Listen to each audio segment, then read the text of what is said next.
What's up, guys? Today's video, I want to highlight a kettlebell movement that will be very beneficial for all of our baseball guys who have trouble getting into that hip hinge, both from a hitting and from a pitching perspective.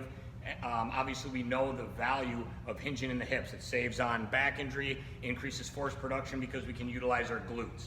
All right, that said, it's one of the most challenging movements that exists in sport in the weight room. It's very hard to coach, it's very hard to feel, it's very hard to perform. So we always like to come up with strategies that set you up for success so you can feel that movement, feel those positions, and be better off from that hip hinge position.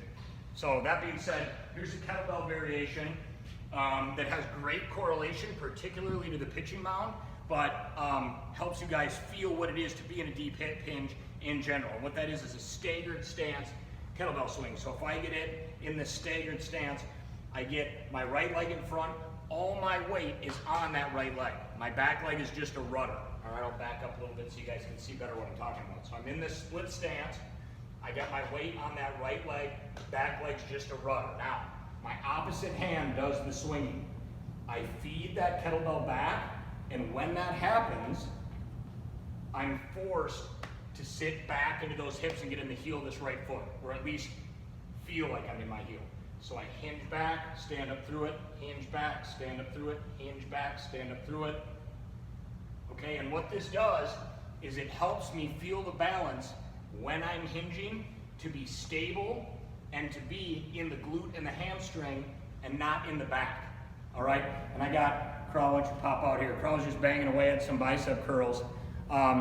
Owner of NorthStar Performance Baseball, pitching is his specialty. He's got a lot of Division I and collegiate baseball guys under his tutelage, but I wanted to bring him in a little bit and talk about how this single leg hip hinge translates well to the mound.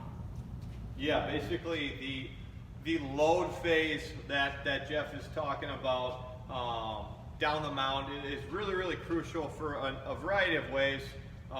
Number one, it allows us to draw energy from the ground and essentially be as efficient as you can, drawing as much power from the ground as you can, despite your size, length, whatever. Number two, it also helps with direction.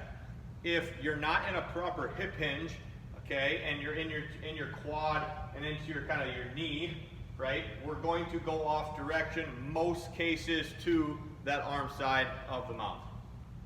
Yep, so, and this whole thing is just like he said, we want to avoid getting in the knee or cheating that kettlebell swing where we get hyperextended through the low back, and we just want you guys to be able to feel what it is to load back into the hip and extend out. That's where force production comes from, and that's basically the foundation of a lot of the movements that you do in sports. So give this staggered stance kettlebell swing a try and let us know what you think.